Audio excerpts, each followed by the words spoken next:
안녕하십니까. 제8주차 비대면 수업 특수교육학개론 공부하고자 합니다. 이번 시간에는 제8장 지체장애 및 건강장애 아동 교육을 체계적으로 학습하겠는데 보시면요. 지체장애 및 건강장애 정의, 분류, 원인 및 출현율, 지체장애 및 건강장애 아동 판별, 특성, 지체장애 건강장애 아동의 통합교육과 사례, 특수교육 순으로 공부하고자 합니다. 먼저 정의를 살펴보시면 장애에 대한 특수교육법에서는 지체장애를 기능 형태상 장애를 가지고 있거나 몸통을 지탱하거나 팔다리 움직임 등의 어려움을 겪는 신체적 조건이나 상태로 인해서 교육적 성취에 어려움이 있는 사람을 지체장애라고 합니다. 장애복지법에서는 장애복지법 시행규칙에서 지체장애를 신체의 일부를 잃은 사람, 관절장애가 있는 사람, 지체 기능 장애 있는 사람, 신체 변형 등의 장애가 있는 사람으로 규정하고 있습니다.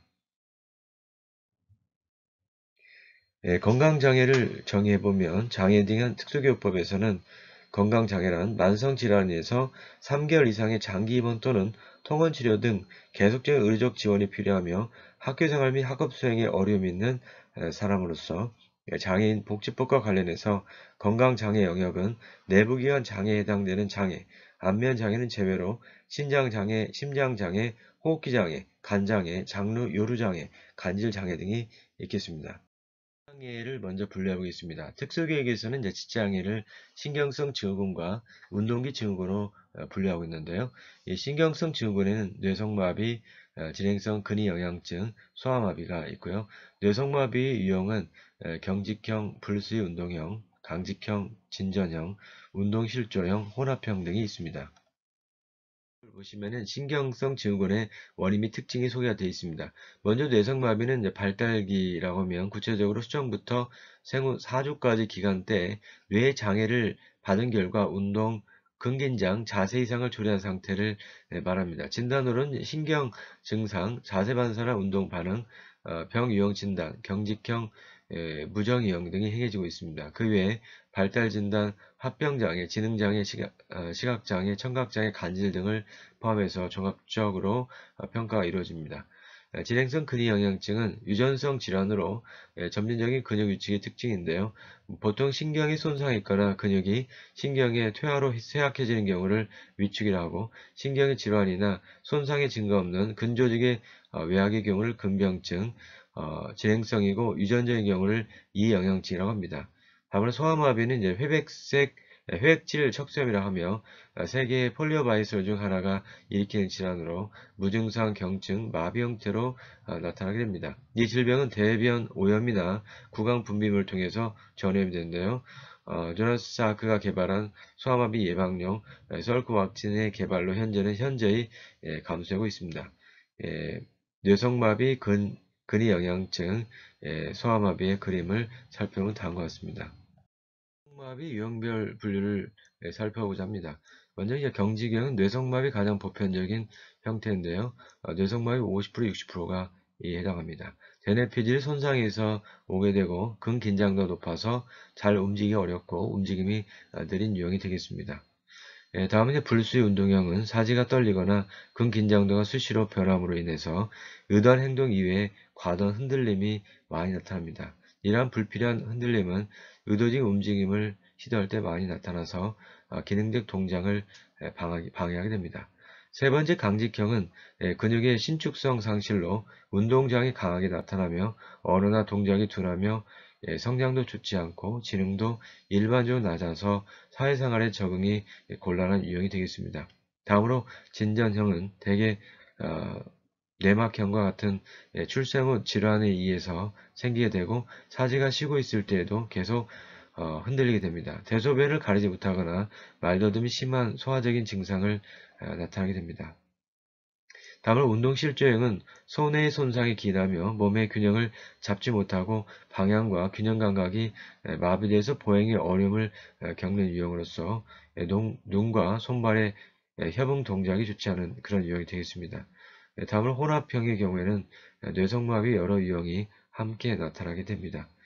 다음에 그 그림을 보시면 편마비와 양마비, 사진마비, 불수운동형, 긴장이상, 실조의 유형별 그림을 살펴볼 수가 있겠습니다.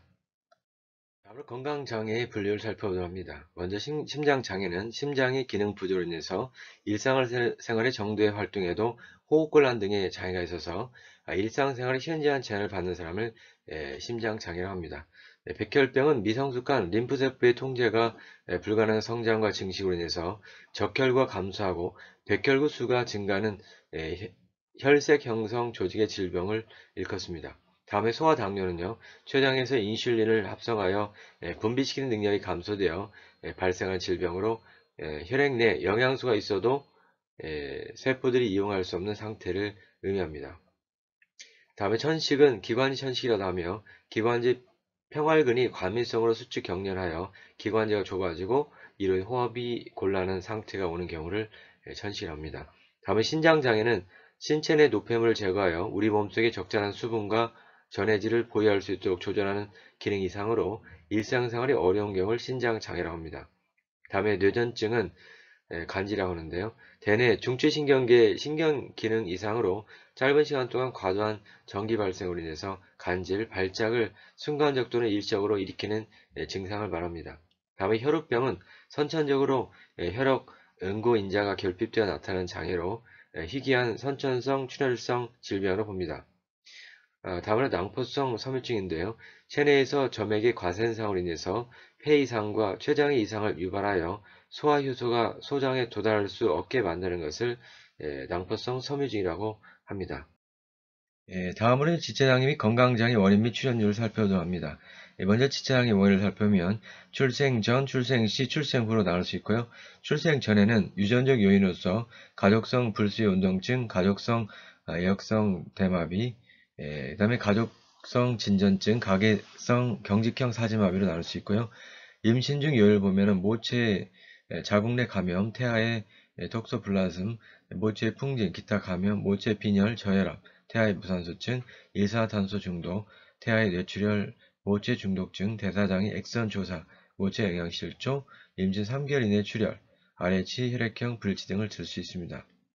출생 시를 보면 무산소증으로서 기계적으로 호흡기 폐쇄, 난산으로 목조임, 폐 확장 부전, 마약 중독, 전치 태반, 박리, 모체의 산소 결핍, 모체의 저혈압, 골반 이상 분만, 머리 배출 지연, 약물 중독 등을 그 예로 들 수 있고요. 또 외상 및 출혈로 보면은 부적절한 겸자 사용, 뇌 후굴, 자연 분만에 따른 제왕절개, 태아의 위치 부전 등을 그 예로 들 수가 있습니다. 또 성인성을 보면은 미열, 핵황달, 태아의 출혈성 질환 등을 들 수 있고 출생 후에는 뇌 손상으로서 뇌경막하 혈종, 두개골절, 뇌 타박상, 좌상, 외상, 뇌막염, 뇌염, 중독증, 뇌혈관 사고, 무산소증, 경기, 뇌 발육혈암 등을 그 예로 들 수가 있겠습니다. 첫 번째는 건강장애 원인을 보면은 건강장애 아동이 지니는 만성질환은 유전적 또는 후천적인 원인에 기인할 수 있으며 이러한 요인은 신체, 사회정서 및 심적인 영역의 질병 등으로 매우 다양하게 발생하게 됩니다. 세 번째 출현율을 살펴보면은 교육부 2016년도 특수교육 통계에 따르면 지체장애와 건강장애 아동의 특수교육 대상자는 각각 11,019명과 1675명으로 특수교육 서비스를 받고 있는 전체 아동의 12.5%와 1.9%가 해당하겠습니다. 첫 번째 부문은 지체장애 및 건강장애 아동의 판별입니다. 먼저 한국특수교육학회의 선별 기준을 살펴보면 손상과 학습 문제, 일상생활 문제로 나눠볼 수 있는데요. 손상은 사지와 몸통에 외형적인 장애가 있으며 이로 인해서 동작이 불편하다. 사지 또는 체간에 장기적으로 보조기를 착용한다. 척추가 심하게 전후 좌우로 기울어져 있다. 근육이 뻣뻣하거나 불필요한 동작이 수반되는 등 뇌성마비 증상을 보인다. 두 번째 학습 문제인데요. 골 형성이 불안전하거나 너무 약하여 부러지기 쉽다. 필기가 아주 늦거나 곤란할 정도로 손 기능이 떨어진다. 관절 근육 등 문제로 인해서 수업 동안 의자 앉은 자세로 유지할 수 없거나 곤란하다. 침을 많이 흘려 옷이나 노트가 젖어 있는 경우가 많다. 활동량이 많은 체육활동 등에 참가하는 것을 힘들어한다. 다음은 일상생활 문제인데요. 주로 휠체어를 사용하여 생활한다. 장거리 이동이 힘들어 보조기기 또는 사람의 도움을 받아 이동한다. 근육의 마비 등으로 숟가락이나 젓가락 사용이 곤란하다. 정형외과적 장애는 보이지 않으나 쉽게 넘어지는 등 몸의 밸런스 감각이 심하게 떨어진다. 혼자서 계단을 오르내기가 곤란한 등을 그 예로 들 수가 있겠습니다. 다음은 건강장애 선별 및 판별에 대한 내용인데요. 건강장애 등의 선별 기준은 장애에 대한 특수교육법 시행령에 정의하고 있는 기준에 따라서 선별하되 구체적으로는 한국특수교육학에서 공부하는 손상, 학습상의 문제, 일상생활상의 문제 세 가지 영역으로 구분해 볼 수가 있습니다. 건강장애 아동의 선별 기준을 살펴보자 합니다. 손상은 심장병으로 인해서 3개월 이상의 장기 입원 또는 통원치료 등 계속적인 의료비 지원이 필요하여 학교생활, 학업수행 등에 있어서 교육적 지원을 지속적으로 받아야 하는 경우, 신장병, 신장이염으로 인해서 3개월 이상의 장기 입원 또는 통원치료 등 계속적인 의료적 지원이 필요하여 학교생활, 학교수행 등에 있어서 교육적 지원을 지속적으로 받아야 하는 경우, 간 질환으로 인해서 3개월 이상의 장기 입원 또는 통원치료 등 계속적인 의료비 지원이 필요하여 학교생활, 학업수행 등에 있어서 교육적 지원을 지속적으로 받아야 하는 경우, 기타 소아암, ADS 등 만성질환으로 인해서 3개월 이상의 장기 입원 또는 통원치료 등 계속적인 의료적 지원이 필요하여 학교생활, 학업수행 등에 있어서 교육적 지원을 지속적으로 받아야 하는 경우를 들 수 있고요. 학습 문제는 감기 등 잔병이 많고 회복이 느려 학습 결손이 많고 결석이 잦는 경우, 건강상의 문제로 체육시간이나 야외 학습 활동 등에 참여가 제한적인 경우, 의사로부터 운동시간 또는 양 등에 대한 제약 소견을 받는 경우, 일상생활 문제로서는 질병으로 인해서 장기간에 걸쳐 약물 복용 및 입원하거나 위양 중인 경우, 오래 걸을 수 없으며 활동 후 쉽게 피로를 느끼는 경우, 산소호흡기 또는 음식물 주입 튜브 등에 의존해서 일상생활을 영위하는 경우를 들 수가 있겠습니다. 다음은 지체장애 및 건강장애 아동의 특성을 살펴보도록 합니다. 먼저 지체아동의 특성을 보면 지체장애 아동의 대부분을 차지하는 뇌성마비 아동의 경우 뇌 손상으로 국소적 또는 광범위하고 다양하게 지적 능력에 문제를 보이는 경우가 있지만 모두가 지적 능력에 문제를 가지는 것은 아닙니다. 그래서 이러한 인지학업적 특성을 살펴볼고요. 평균적으로 보면 뇌성마비 아동의 약 40% 60% 정도가 IQ 70 이하를 나타내고 있습니다. 두 번째 사회 정서 특성을 보면 지체장애 아동은 일반적으로 어머니, 가족, 주위 사람들의 순서로 인간관계를 점차 확대해가고 이들 중에 사회성을 획득해 갑니다. 신체적 의존감, 학습된 무기력감, 우울증, 공격성, 위축, 후천적으로는 과거의 신체 능력과 생활습관에 대한 상실감과 외상후 스트레스 증후군으로 인해서 어려움을 나타내기도 하고 있습니다.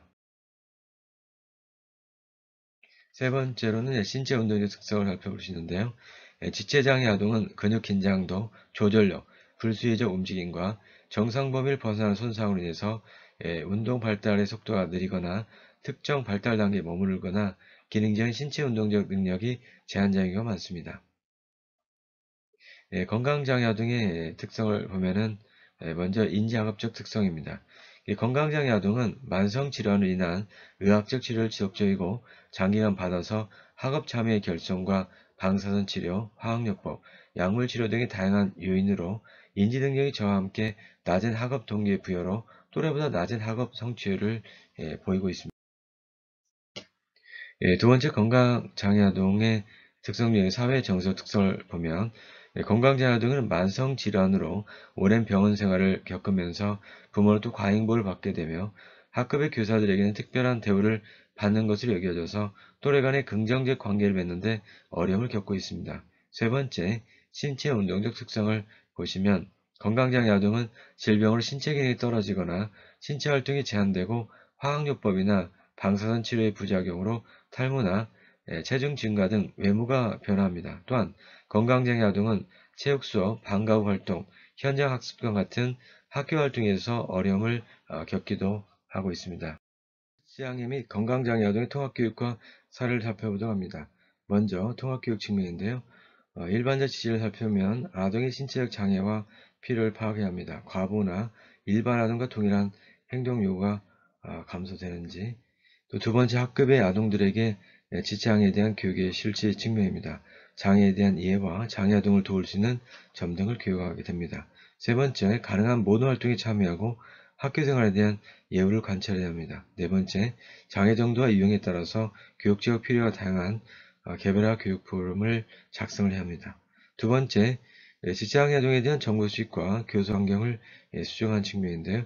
정보 수집은 기초적, 구체적 정보를 수집하고 예컨대 시력이나 청력의 손상, 신체장애 부위, 이동 능의 정도 등을 수집하게 됩니다. 두 번째, 물적 환경, 이동성 측면에서 건축상 장애를 제거한다든지 또 공간을 확보하든지 등을 그 예로 들 수 있고요. 세 번째, 교수 환경 수정 측면입니다. 사물이나 도구의 위치를 바꿔주기, 교수 전략 등 수정 부분이죠. 세 번째로는 이제 지체장애 아동의 의사통인데요. 비언어적인 방법으로서 제스처나 발성, 지적하기 등 보완대체 의사통의 방법으로서 글이나 낱말 등 의사통판, 컴퓨터 보조기구의 활용을 들 수가 있습니다. 두 번째는 건강장애 아동의 통합교육인데요.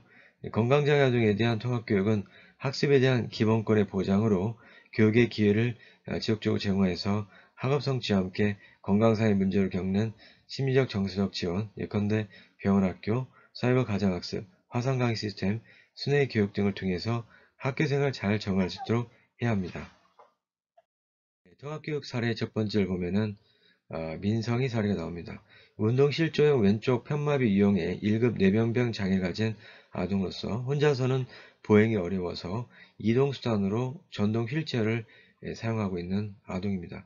현재 중학교 3학년에 재학 중이며 초등학교 때부터 계속 통합교육을 받아왔고요. 초등학교 5학년 때까지 물리치료와 작업치료, 지역복지관 및 기타 사설센터에서 언어치료와 인지치료를 함께 교육을 받은 사람입니다. 등하한 관계는 활동 도우미 선생님을 통해서 도움을 받아왔고요. 민서가 가장 좋아하는 과목은 노래를 부르는 음악활동과 체육활동 시간입니다. 자신감보다는 심리적으로 공부에 대한 부담감과 낮은 자존감을 가지고 있습니다. 독립적인 생활습관과 긍정적 자존감을 가질 수 있도록 지원하고 자신의 흥미와 적성에 맞는 직업을 선택하여 고등학교 졸업 이후에 지역사회의 한 구성으로서 독립적인 삶을 살아갈 수 있도록 통합교육의 목적이 이루어지도록 해야 할 것입니다. 다음으로 통합교육 사례 두 번째, 건강장애를 살펴보도록 합니다. 건강장애 학생이 상호소통 교육을 위한 로봇을 활용하는 경우인데요. 잦은 약물 치료에 따른 집중력, 불면증, 인지과정에 손상이 있을 수 있으며 건강한 일반 학생들에 비해서 상대적 학교에 있는 시간이 적어 또래와의 상호작용에 어려움을 호소하고 있으며 잦은 결석에 따른 학업 성취의 부족을 초래한 경우입니다. 우울증 같은 2차 장애에 이어지게 되며 실질적으로 학교에서 관리하는 전문가의 관련 전문지식 부족 및 관리체계 문제점이 도출되고 있습니다.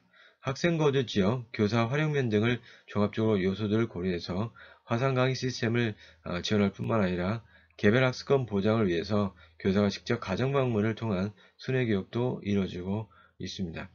건강장애 학생, 담당 교사, 부모 등 같은 관련 대상자를 통해서 건강장애 학생들에게 필요한 부분 및 현재 문제점을 분석한 결과로는 건강장애 학생들이 지원되는 병원 학교와 순회 학급 그리고 화상 강의 문제점인 또래와의 상호작용 결여, 학업 수준 저하 등을 알린 바가 있습니다.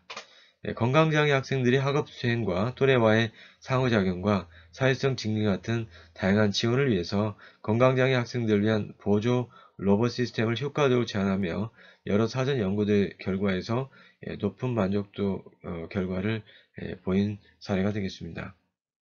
지체장애 및 건강장애 아동의 특수교육을 살펴보도록 합니다. 한국특수교육학에 나와 있는 교육과정 적용의 부분인데요. 동일 수준의 교육과정의 경우에는 지적장애를 수반하지 않는 단순 지체장애 아동을 대상하게 되고요. 평형제 교육과정의 측면을 보면은 수업결손이 작고 학습이 부진한 지체장애 아동을 대상하게 되며 저학년 수준의 교육과정의 경우 수업결손이 작고 학습이 부진한 지체장애 아동을 대상합니다. 또한 해당 학년 교육과정보다 낮은 학년의 교육과정을 적용하게 됩니다. 다음으로 기본교육과정 면에서 보면 지적장애 아동을 수반한 지체장애 아동을 대상하게 되고요. 치료지원활동 중심 교육과정의 경우에는 중도 지적장애를 수반하는 중증 지체장애 아동을 대상으로 합니다. 두 번째는 이제 자세 지도인데요. 일상생활 속에서 꾸준한 자세 지도가 필요합니다. 피드시트, 자세 보조 연구, 이지스탠 등이 있습니다. 의사소통 지도 방법을 살펴보면 자신의 의사를 표현한 방법으로 네, 아니요 카드를 만들어 질문하고 맞는 카드 쪽으로 고개를 돌리거나 손가락으로 책상을 두드리는 등 신호를 사용할 수가 있게 됩니다. 네 번째 보조공학의 활용인데요. 장애아동이 과제를 수행하는 기능적 능력을 유지하고 향상시에 도움을 주는 걸 의미합니다. 이동에 제한을 가진 지체장애 아동의 정보 접근에 대한 세상과의 소통과 놀이문화 및 여가활동의 폭도 넓혀줄 수가 있게 됩니다. 건강장애 아동의 특수교육을 보면은 한국 특수교육과에 나와 있는 내용을 정리하면 다음과 같습니다. 교육과정 적용에 있어서 국어, 수학, 영어같이 계통학습을 강조해야 되고 사회 실과, 기술, 가정같이 생활을 통하여 사회현상과 자연현상을 탐구하게 되며 또 음악, 미술, 체육과 같이 일상생활과 밀접하게 관련된 것을 중시하게 되고 수업시간 제한이 심할 경우 내용은 기본적으로 기초적인 사항을 중심으로 한정하게 됩니다. 또 신체활동이 제한되어 있는 경우 직접적인 신체활동보다는 대체활동을 강구하게 되고요. 사회의 견학 학습 내용을 설정하며 건강장애 아동의 개별적인 욕구에 맞게 개별화된 프로그램을 적용, 또 병실 방문 교육, 학교 복귀 지원 등이 제공될 걸로 생각이 됩니다. 예, 두 번째로는 이제 병원학교 설치 및 운영 측면인데요.